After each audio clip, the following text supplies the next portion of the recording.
காக்கும் கரை விநாயகருக்கு சரணம், பூண்டி மகானுக்கு அரோகரா. எண்ணற்ற கிருஷ்ண பக்தர்களுடைய கதைகளை நாம் கேள்விப்பட்டிருக்கலாம். கிருஷ்ணர் பக்தர்களுக்காக செய்த அன்பான உதவிகளை பற்றியும் நாம் படித்திருக்கலாம். இப்படி ஒரு அன்பன் அவர்தான் ஸ்ரீ மாதவதாசர். அவருடைய வரலாற்றை பற்றி தான் நாம் இன்று காண இருக்கின்றோம். வடநாட்டிலே தோன்றிய கிருஷ்ண பக்தர் ஸ்ரீ மாதவதாசர். அவர் அந்தனர் மரபிலே அவதரித்த கிருஷ்ண அன்பர். கிருஷ்ணரை முழுமுதற் கடவுளாக கொண்டு வழிபடக்கூடிய வைஷ்ணவர். அவர் 4 வேதங்களை குறைவர கற்றார். என்னுடைய இஷ்ட தெய்வம் கிருஷ்ண பரமாத்மா என்ற உறுதியான நம்பிக்கை அவருக்கு இருந்தது. நெஞ்சிலே எப்பொழுதும் கிருஷ்ணனுடைய திருவுருவம், நாவிலே எப்பொழுதும் கிருஷ்ண நாமம். இதுதான் இவருடைய தொண்டாக இருந்தது. அவர் என்ன பண்ணுவாருன்னா, ஒவ்வொரு ஸ்தலத்துக்காக யாத்திரை சென்று கிருஷ்ண பரமாத்மாவை நெஞ்சுருக வேண்டுவது இவருடைய வழக்கமான நியமமான தொண்டாக இருந்தது.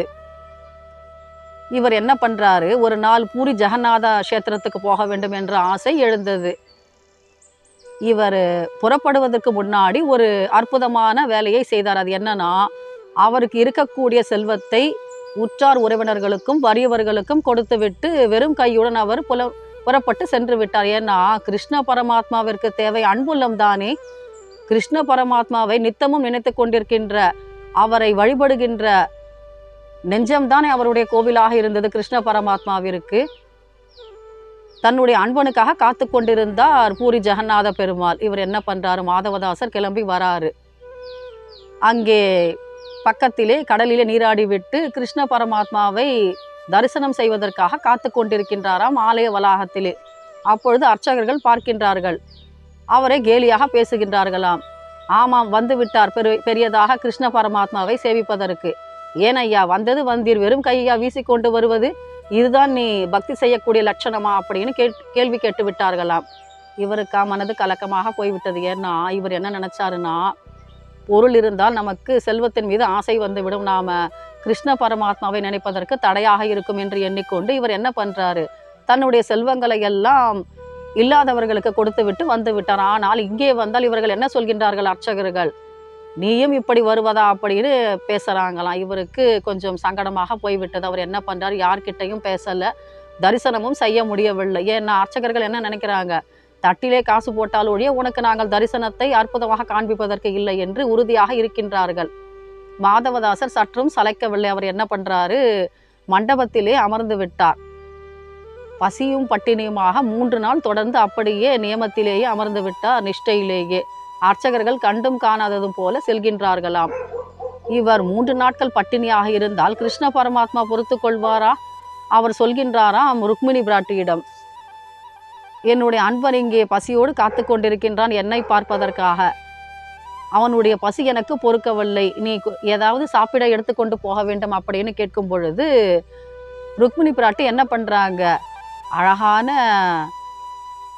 ஒரு பாத்திரங்களை எல்லாம் எடுத்துக்கொண்டு இந்த கிருஷ்ண அன்பனுக்காக வருகின்றார்களாம். எவ்வளவு பெரிய உண்மையான பக்தியாக இருக்க வேண்டும் இவருடைய கிருஷ்ண பக்தி. ஏன்னா கிருஷ்ணர் என்ன சொல்றாரு, என்னுடைய அன்பன் காத்து கொண்டிருக்கின்றான் பசியாக, நீ போய் அவனுக்கு உணவிட வேண்டும் அப்படின்னு ஒரு ஆணையை சொல்கின்றாராம்.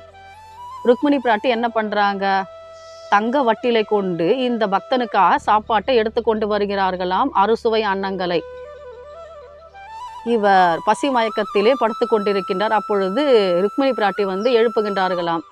அப்பா எழுந்திருக்க வேண்டும், எவ்வளவு நேரம்தான் இப்படி பசியோடு காத்து கொண்டிருப்பாய், எவ்வளோ பெரிய பூரி ஜெகநாத கஷேத்திரத்திலே உன் ஒருவனுக்குத்தானா உணவில்லை, நான் கொடுக்கின்றேன் சாப்பிட அப்படின்னு ரொம்ப அன்பழகாக கேட்கும் பொழுது இவர் எப்படி வேண்டாம் என்று சொல்வார். தங்க வட்டிலே சாப்பாட்டை பரிமாறுகின்றார்களாம் ருக்மிணி பிராட்டி.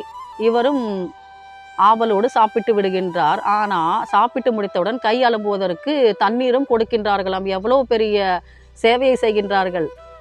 அப்புறம் இவர் என்ன பண்ணுறாரு, இந்த தங்க வட்டிலை கழுவி எடுத்துக்கொண்டு தலைக்கு தலையாணியாக பக்கத்திலே வைத்துக்கொண்டு தூங்கி விடுகின்றாராம். மறுநாள் அர்ச்சகர்கள் கோவிலுக்குள்ளே ஒரே கலைபரமாக ஒரு பேசிக்கொள்கிறார்களாம், ஒரு வார்த்தையை சொல்லி. என்னன்னா, என்ன அதிசயம் என்று தெரியவில்லை அப்பா, ஏன்னா இவ்வளவு நாளும் காணாமல் போகாத ஒரு தங்க தட்டு காணாமல் போய்விட்டது, அது இறைவனுடையது, அது எங்கே என்று தெரியவில்லையா அப்படின்னு கேட்கும் பொழுது இது அவருடைய தலையணைக்கு கீழே இருக்கின்றதாம். இது எவ்வளோ பெரிய அதிசயம். ஏன்னா ருக்மிணி பிராட்டியை வந்து இவருக்காக தங்க வட்டிலே சாப்பாட்டை பரிமாறி இருக்கின்றார்கள். இந்த தகவல் அர்ச்சகருக்கு தெரிந்துவிட்டது. அவர்கள் கோபப்பட்டு, இதை திருடத்தான் இப்படி பக்தனாக நடித்தாயா?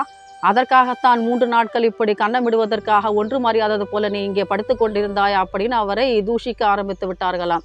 இவருக்கா ஒன்றும் புரியவில்லை. ஏன்னா ஏதோ ஒரு அம்மையார் நமக்கு சாப்பாடு போட்டார்கள், நாமும் சாப்பிட்டோம், நமக்கு பசி மயக்கம் தெரியவில்லை, சாப்பிட்டு விட்டு அந்த தங்க வட்டிலை எடுத்து நாம் தலையணைக்கு கீழே வைத்து கொண்டு விட்டோம் நம்மை அறியாமல். ஆனால் இப்பொழுது இப்படி பெரிய அபச்சாரம் நேர்ந்து விட்டதல்லவா, மிகப்பெரிய பழி அல்லவா இது. அதனால் அவங்க இப்படியெல்லாம் அவரை பழி சொல்வதற்காக காத்து கொண்டிருக்கும் பொழுது அந்த ஸ்ரீபாதம் தாங்கிகள் என்று இருப்பார்கள் அல்லவா கோவிலில், அவங்க என்ன பண்ணுறாங்க, மிகப்பெரிய கயிறை கொண்டு இந்த மாதவதாசரை கட்டி போட்டு விட்டார்களாம். விட்டால் இவன் எல்லா செல்வத்தையும் கொள்ளையடித்து விட்டு சென்று விடுவானப்பா, இவனை பத்திரமாக ஒரு அறையிலே பூட்டி விடுங்கள் அப்படின்னு சொல்லிவிட்டார்களாம். இவர் என்ன நினைக்கிறாரு, சாப்பாட்டை பரிமாறியதும் கிருஷ்ண பரமாத்மா தான், இப்பொழுது தண்டனைக்கு உள்ளாக்குவதும் கிருஷ்ண பரமாத்மா தான், நாம் அமைதியாக இருக்கலாம் அப்படின்னு இவர் என்ன பண்ணுறாரு, தியானத்தில் ஆழ்ந்து விடுகின்றார் அறையிலேயே. இதுவும் நல்லதற்கு என்று எண்ணிக்கொள்கின்றார். இப்போ பூரி ஜெகநாத கஷேத்திரத்திலே ஆராதனை எல்லாம் நடைபெற வேண்டும் அல்லவா, கற்பூர ஆரத்தி எல்லாம் காட்ட வேண்டும் அல்லவா, பூஜை எல்லாம் செய்ய வேண்டும் அல்லவா. ஆனால் இந்த பூஜைகள் தடைபடுகின்றனவாம். என்ன காரணம் என்று புரியவில்லை அர்ச்சகர்களுக்கு. ஒரு நாள் முழுவதும் இப்படியே கழிகின்றது, சரியாக அர்ச்சனை செய்ய முடியவில்லை, அதற்காக தடை ஏற்பட்டு கொண்டே இருக்கின்றது. ஆனால் என்ன காரணம் என்பதும் விளங்கவில்லை. அதனால் அர்ச்சகர்கள்லாம் கொஞ்சம் கவலையாக இருக்கின்றார்கள். அப்பொழுது இரவிலே கிருஷ்ண பரமாத்மா அந்த அர்ச்சகர்களுடைய கனவிலே தோன்றி சொல்கின்றாராம், என்னுடைய அன்பனை யாரை கேட்டு நீங்கள் இப்படி கயிற்றை கட்டி இருக்கின்றீர்கள், அவரை விடுவிக்க வேண்டும், அவரை விடுவித்தாலொழிய இங்கு பூஜைகள் நடைபெறாது என்று ஆணித்தரமாக சொல்லிவிட்டாராம். அர்ச்சகர்கள் எழுந்திருக்கின்றார்கள். இரவோடு இரவாக ஸ்ரீபாதம் தாங்கிகள் என்ன பண்ணுறாங்க, அவர்கள் தானே கயிறாய் கொண்டு கட்டினார்கள் மாதவதாசரை. அப்பொழுது அந்த கயிறையெல்லாம் அவர்கள் அவிழ்த்து விட்டு அவருடைய காலிலே விழுந்து வணங்குகின்றார்களாம். நீ கிருஷ்ண அன்பன் என்பது எங்களுக்கு தெரியாதப்பா, நீ ஏதோ வறியவன் என்று நினைத்து உன்னை நாங்கள் ஏளனமாக பேசிவிட்டோம், உன்னை கயிற்றை கொண்டு கட்டிவிட்டோம் அப்படின்னு. ஆனால் இவர் என்ன நினைக்கிறாரு, இதுவும் கிருஷ்ணனுடைய திருவிளையாடல் அப்படின்ற ஒரு எண்ணத்தை கொண்டு அவர் என்ன பண்ணுறாரு, வெளியே வந்துடுறாரு. ஆனால் அந்த பூரி ஜெகநாத கஷேத்திரத்தை விட்டு அவருக்கு பிரிய மனம் கிடையாது. ஏன்னா கிருஷ்ண பரமாத்மாவினுடைய அற்புதமான தரிசனம் அப்படிப்பட்டது, மனதை கவரும் வகையான ஒரு அற்புதமான தரிசனத்தை அல்லவா கொடுத்து கொண்டிருக்கின்றான் பூரி ஜெகநாத கஷேத்திரத்திலே கிருஷ்ண பரமாத்மா. இவர் இப்படி தங்கி கொண்டிருக்கும் பொழுது சில காலம் அங்கேயே தங்கலாம் என்ற முடிவெடுத்து அந்த கஷேத்திரத்திலே தங்கி கொண்டிருக்கும் பொழுது ஒரு நாள் மழைக்காலம். அப்பொழுது இவர் குளிரால் நடுங்கி கொண்டிருக்கின்றாராம். ஏன்னா நம்ம முன்பே சொன்னோம் அல்லவா, அவர் செல்வத்தை எல்லாம் ஈந்து விட்டுத்தானே இங்கே வந்திருக்கின்றார். அதனால் அவர் கையிலே ஒன்றும் கிடையாது. கிருஷ்ண பரமாத்மாவினுடைய பக்தியை தவிர அவருடைய நெஞ்சு முழுக்க வேறு எதுவும் கிடையாது. இவர் குளிரால் நடுக்கி கொண்டிருக்கும் பொழுது கிருஷ்ண பரமாத்மா என்ன பண்றார், அவர் தான் பட்டு பீதாம்பரம் உடுத்திய பரமாத்மா அல்லவா, தன்னுடைய பட்டு பீதாம்பரத்தை அவருக்கு போர்த்தி விட்டு வந்து விடுகின்றாராம் இரவோடு இரவாக. மறுநாள் பார்க்கின்றார்கள் அர்ச்சகர்கள். அப்பொழுது அவர்களுக்கு ஆச்சரியமாக போய்விட்டது. ஏன்னா இந்த ஆடை கிருஷ்ண பரமாத்மாவினுடையது. இவர்களுக்கு மறுபடியும் திகைப்பு ஏற்பட்டு விட்டது. ஆனால் அவர்களுக்கு உண்மை புலப்பட்டு விட்டது, இதுவும் கிருஷ்ணனுடைய லீலை என்பதை அவர்கள் புரிந்து கொண்டு விட்டார்கள். இப்படி இவருடைய மகிமையை கேள்விப்பட்ட அந்த நாட்டு அரசன் என்ன பண்றான், இவருடைய காலடியில் விழுந்து வணங்குகின்றானாம். ஐயா, தாங்கள் எனக்கு உபதேசம் செய்ய வேண்டும், தாங்களே எனக்கு குருவாக விளங்க வேண்டும் அப்படின்ற ஒரு அன்பு வேண்டுகோளை வைக்கும் பொழுது இவருக்கு சங்கடமாக போய்விட்டதான். ஏன்னா இவர் என்னன்னு நினச்சிக்கிட்டு வந்தார வீட்டை விட்டு, நாம் கிருஷ்ண பரமாத்மாவை அனுபவிக்க வேண்டும், ஒவ்வொரு கணமும் எப்பொழுதும் கிருஷ்ணனுடைய நினைப்பு நம்முடைய நெஞ்சிலே இருக்க வேண்டும், இதுதானே அவருடைய கோரிக்கையாக இருந்தது. இதற்காகத்தான் அவர் செல்வத்தை எல்லாம் கொடுத்து விட்டு வந்தார். ஆனால் இங்கே வந்தால் இப்படிப்பட்ட சங்கடங்களை நாம் சந்திக்க வேண்டுமா, இந்த கஷேத்திரத்தில் தங்கினால்தானே நமக்கு இத்தகைய இடரெல்லாம் ஏற்படுகின்றது. அதனால் அவர் என்ன முடிவு பண்ணுறாரு, நாம் இங்கிருந்து கிளம்பி விடலாம் அப்படின்னு கிளம்பிட்டாராம். கிளம்பி மதுராவுக்கு வருகிறாராம். இது கிருஷ்ணருடைய ஜன்மபூமி அல்லவா, இங்கேயும் சில காலம் தங்குகின்றார். அப்பொழுது இவருடைய மகிமை கேள்விப்பட்ட பலர் இவருடைய காலில் விழுந்து வணங்குகின்றார்களாம். எத்தனை பெரிய கிருஷ்ண அன்பன் தெரியுமா இவர். ஏன்னா பூரி ஜெகநாத கஷேத்திரத்திலே அர்ச்சனையே தடைபட்டு விட்டதாமே, பூஜையெல்லாம் நின்று விட்டதாமே. எவ்வளோ பெரிய அன்பனாக இருந்தால் ருக்மிணி பிராட்டி இவருக்காக சாப்பாட்டை கொண்டு வந்து கொடுப்பார்களாம், அதுவும் தங்க வட்டிலே. இது எங்காவது நடக்குமா அப்படின்னு எல்லாரும் பிரமிப்பாக பார்த்தார்களாம் இந்த ஸ்ரீ மாதவதாசரை.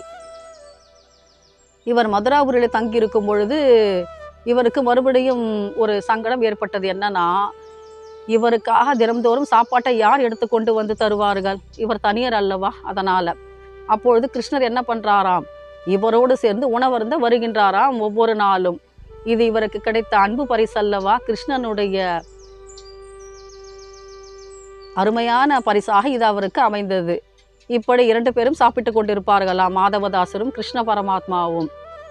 அப்பொழுது இவருக்கு முன்வினை பயனாக ஒரு உடல்நிலை கோளாறு ஏற்பட்டது. அது என்னன்னா, இவருக்கு வயிற்றுப்போக்கு ஏற்பட்டதாம். அது கொஞ்சம் கொடுமையாக இருந்தது. ஏன்னா அப்பொழுது இவருக்கு சிசுரூஷை செய்ய வேண்டும் அல்லவா, உதவிகள் செய்ய வேண்டும் அல்லவா, பணிவிடை செய்ய வேண்டும் அல்லவா, யார் செய்வது? இவர்தான் தனியர் அல்லவா. ஆனால் கிருஷ்ண பரமாத்மா என்ன பண்றாரு, தன்னை ஒரு வேலைக்காரனாக மாற்றிக்கொள்கின்றார். தான் ஒரு இளைஞனாக அங்கே தென்படுகின்றார். அவர் என்ன பண்றாரு, மாதவதாசரும் வயிற்றுப்போக்கினால் அவதிப்படும் பொழுது அவருக்கு நீர் மொண்டு கொடுத்தும், அவருடைய உடைகளை தோய்த்து கொடுத்தும், உலர்த்தி கொடுத்தும், அதை மடித்து கொடுத்தும், இப்படி பல பணிவிடைகளை செய்து கொண்டிருக்கின்றாராம். அப்பொழுது கேட்கின்றாராம் மாதவதாசர், ஐயா நீர் யார்? என் மீது இவ்வளவு அன்பு செலுத்துகின்றீர் அல்லவா, என்னால் என்ன சன்மானம் கொடுக்க முடியும், என்னிடம் என்ன இருக்கின்றது உனக்கு கொடுப்பதற்கு அப்படின்னு கேட்கும்பொழுது அந்த இளைஞன் சொல்கின்றானாம், ஐயா நீர் கிருஷ்ண பக்தி என்ற ஒன்றை வைத்திருக்கின்றீர் அல்லவா, அது ஒன்றே போதும் அப்படின்னு இவருக்கு எல்லாவித பணிவிடைகளையும் செய்கின்றார்களாம். அப்பொழுது இவருடைய இளமை காலத்தில் இவர் 4 வேதங்களை குறைவர கற்றவர். பூர்வ மீமாம்சை, உத்தர மீமாம்சை என்று நாம் சொல்வோம் அல்லவா, பலவித கோட்பாடுகள், அதிலெல்லாம் இவர் தேர்ச்சி பெற்றவர். யாராவது வாதத்திற்கு வந்தால் கூட இவரால் அதை வெல்ல முடியும். அப்படிப்பட்ட அருமையான இலக்கண முறைகளை கற்றவர், வாத திறமை மிக்கவர். இவருடைய வாத திறமையை நாம் சோதித்து பார்த்து விடலாம் என்று ஒரு பண்டிதர் வந்தாராம். அவருக்கு என்ன எண்ணம்னா, மாதவதாசரிடமும் பெரிய கிருஷ்ண அன்பர் மாதிரியும், அவருக்காக கிருஷ்ணர் என்னமோ பலவித அதிசயங்களையும் அற்புதங்களையும் நிகழ்த்தினால் போலவும் ரொம்பவும் தான் காட்டிக்கொள்கின்றான் அல்லவா, அவனுக்கு மட்டும் ரொம்பவும் பாண்டித்துவம் இருந்தது என்றால் என்னிடம் அவன் போட்டி போடலாம் அல்லவா, என்னை ஜெயிக்கட்டுமே, பார்க்கலாம், அப்புறம் பேசிக்கொள்ளலாமே, இவன் பெரிய பண்டிதனா என்று அப்படின்ற ஒரு எண்ணம் வந்து விட்டதாம் அந்த பண்டிதருக்கு. அவர் என்ன பண்றாரு, மாதவதாசர் என்னவோ ஆசைப்படவில்லை எந்த வாதத்திற்கும். ஆனால் இவர் வழிய வந்து கேட்கின்றாராம், நீர் பெரிய பண்டிதர் என்றால், 4 வேதங்களையும் கரைத்து குடித்தவர் என்றால் என்னிடம் போட்டி போடுங்களேன் அப்படின்னு. ஆனால் இந்த விஷயம் கிருஷ்ண பரமாத்மாவிற்கு தெரிந்துவிட்டு அவர் என்ன பண்றாரு, என்னுடைய பக்தனுக்காக நான் வாத திறமையை காட்டுகின்றேன் அப்படின்ற ஒரு முடிவுக்கு வந்து விட்டாராம். ஏன்னா அவரே பகவத்கீதை உரைத்தவர், அவருக்கா நாம் சொல்லித்தர வேண்டும் கிருஷ்ண பரமாத்மாவிற்கு எப்படி வாதம் புரிய வேண்டும் என்று. இந்த பண்டிதருக்கு தன்னை மிஞ்ச ஆறில்லை என்று தானே இப்படி பேசிக்கொண்டிருக்கின்றான். இவர் என்ன பண்றாரு, கிருஷ்ண பரமாத்மா தன்னுடைய பக்தனுக்காக, மாதவதாசருக்காக அவரே களத்தில் இறங்கி இந்த வாதப்போரை நிகழ்த்துகின்றாராம். வாதப்போரிலே அந்த பண்டிதருக்கு தோல்விதான் கிடைத்தது. அவர் என்ன பண்றாரு, தப்பித்தோம் பிழைத்தோம் என்று ஓடிவிட்டாராம். பின்புதான் தெரிந்தது மாதவதாசருக்கு. கேட்டா என்ன சொல்லிட்டு போறாருன்னா, அந்த இளைஞனாக வந்த கிருஷ்ண பரமாத்மா நான் மாதவதாசருடைய சீடன் அப்படின்னா, உண்மையிலே மாதவதாசருக்கு எந்த சீடனும் கிடையாது. கிருஷ்ண பரமாத்மா தான் அப்படி வந்து இந்த பண்டிதரிடம் போட்டி போட்டு அவனுக்கு தோல்வியை கொடுத்தது. இப்படி ஒவ்வொரு நேரமும் மாதவதாசருக்கு பலவித பணிவிடைகளை செய்தும், பல அதிசயங்களையும் அற்புதங்களையும் செய்தும் அவரை மிகப்பெரிய கிருஷ்ண அன்பனாக காட்டினார் கிருஷ்ண பரமாத்மா. ஏன்னா அவரிடம் அந்த நெஞ்சு இருந்தது. அவர் தன்னுடைய செல்வத்தை எல்லாம் வறியவர்களுக்காக கொடுத்துவிட்டு, கிருஷ்ண பக்தி ஒன்று என்னுடைய மிகப்பெரிய சொத்து என்பதை வாழ்வின் ஒவ்வொரு கட்டத்திலும் தெளிவாக உணர்த்தி கொண்டே இருந்தார். அதற்காக கிருஷ்ணன் கொடுத்த அன்பு பரிசாக இந்த அதிசயங்களும் அற்புதங்களும். ஒவ்வொரு கணமும் கிருஷ்ணனுடைய நினைப்பினாலே வாழ்ந்த இந்த மாதவதாசர் வைகுந்தம் அடைந்தார். பின்பு கிருஷ்ணனை போற்றி வணங்கி. இப்படி பல கிருஷ்ண பக்தர்களுடைய கதைகளை நாம் கேள்விப்பட்டிருக்கலாம். ஆனால் இந்த மாதவதாசருடைய கதை மிகவும் புண்ணியம் மிக்கது மற்றும் மகாபக்த விஜயத்திலே இந்த கதை மிகவும் அற்புதமாக சொல்லப்பட்டிருக்கின்றது நாபாஜி சித்தரால். கிருஷ்ணனையே நினைந்து அவரையே ஒவ்வொரு கணமும் பாடி அவருடைய பாகவத கதைகளை பேசி அவருடைய பதத்தை அடைந்த ஸ்ரீ மாதவதாசருக்கு நம்முடைய வணக்கங்கள். மீண்டும் சந்திப்போம் ஒரு அற்புதமான பக்தருடைய பதிவிலே. பூரி ஜெகநாத கஷேத்திரத்திலே ஒரு பக்தனுக்காக அர்ச்சனையே தடைப்பட்டது என்று சொன்னால் அது மாதவதாசருடைய பெருமையை நமக்கு புலப்படுத்தும் அல்லவா. வாழ்க கிருஷ்ண பக்தர்கள், வளர்க கிருஷ்ண இயக்கம். காக்கும் கரை விநாயகருக்கு சரணம், பூண்டி மகானுக்கு அரோகரா. ஜெய் கிருஷ்ணா.